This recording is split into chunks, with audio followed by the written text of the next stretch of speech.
turma! Hoje nós trabalharemos com um tema complementar às ferramentas da qualidade, que foi a temática organograma e fluxograma, mas aí para a gente acertar alguns ponteiros com relação a todas as ferramentas que a gente veio trabalhando ao longo do semestre.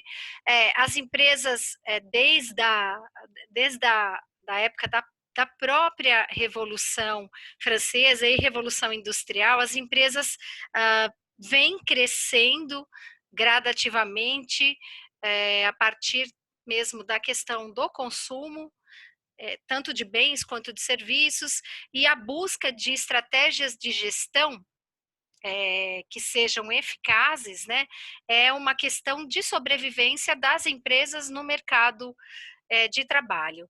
E aí, dentro dessa realidade, acabaram surgindo, então, as ferramentas de gestão da qualidade que a gente vem trabalhando aí ao longo de todo o semestre. E aí ficou faltando, não que a gente não tivesse tocado no assunto, mas ficou faltando dar aí uma luz com relação ao organograma e fluxograma, e o objetivo é a gente trabalhar exatamente sobre isso agora.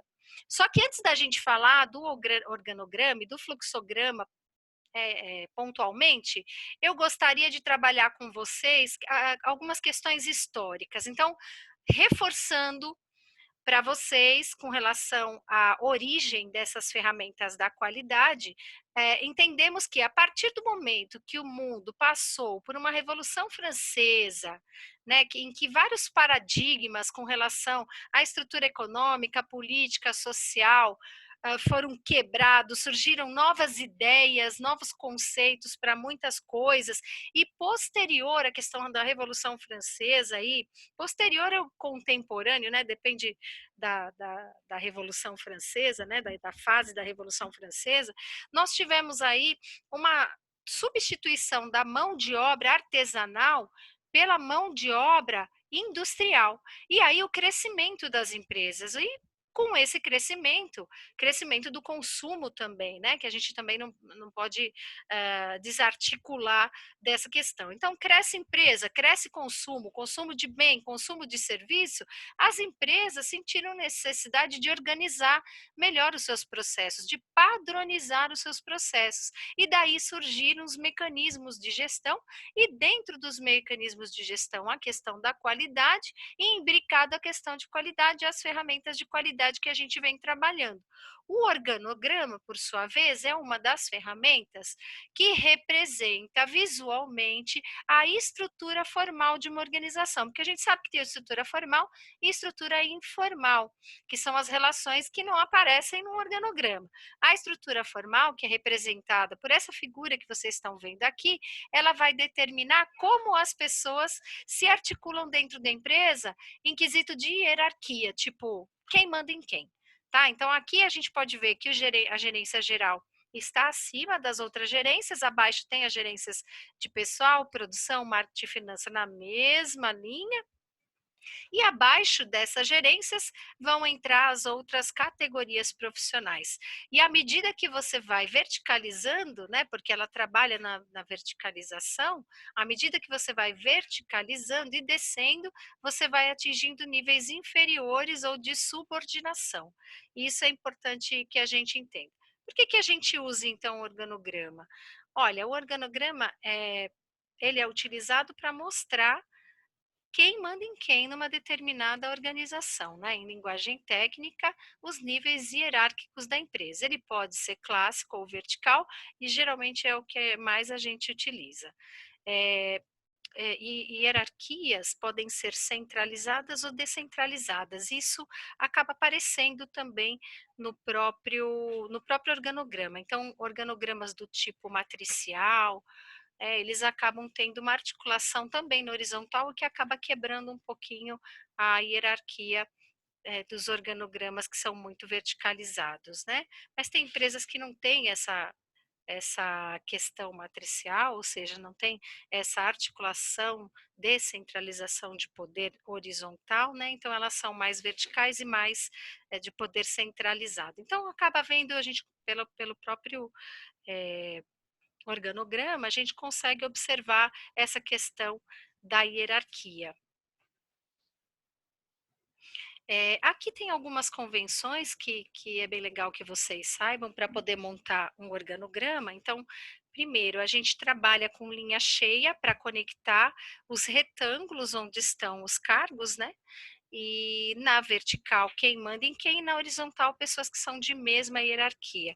Também na vertical, a gente coloca a departamentalização, que são os departamentos, na horizontal, né? Na vertical, quem manda em quem.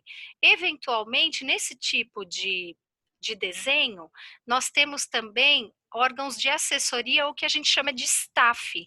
E geralmente esses órgãos de staff, que para a nossa área, na área da saúde, entre auditoria, entre educação permanente, CCIH, a gente usa a linha tracejada.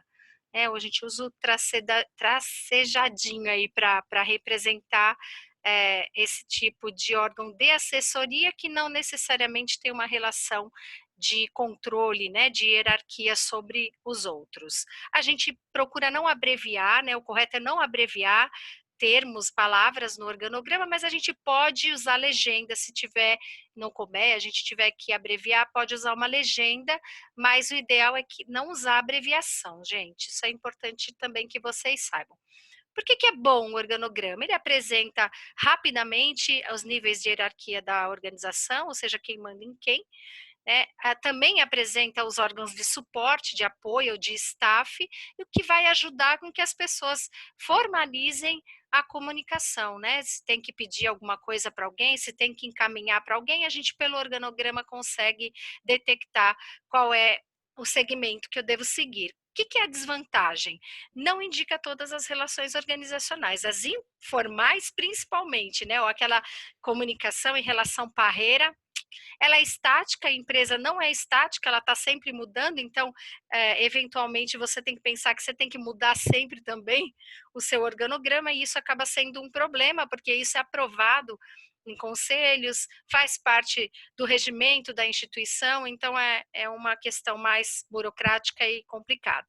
Eu trouxe aqui um organograma para vocês observarem, aqui é do Hospital Regional Sudeste do SUS, para que vocês possam ter uma ideia. Então, aqui a gente vê a direção geral, chefia, né? A ouvidoria eles não tracejaram, mas ela entra como uma assessoria. E aqui vem, ó, a diretoria administrativa, a diretoria de enfermagem, diretoria técnica e diretoria acadêmica, todos na mesma linha. Isso é interessante, né? Que acaba tendo aí uma visão muito clara dos departamentos que a instituição tem e dessa questão de hierarquia. Aqui eu coloquei do Hospital Samaritano. Aqui tem a superintendência corporativa, a assessoria legal, entram aqui as superintendências e a enfermagem, ela está aqui, tá?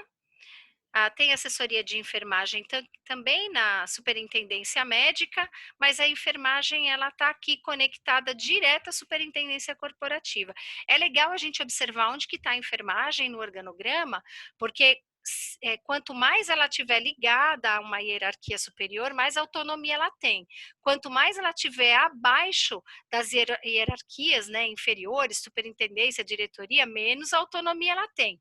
Se ela tiver conectada a uma diretoria médica, menos a autonomia ela tem também. Então, a gente precisa pensar nessa questão, porque isso interfere no nosso trabalho.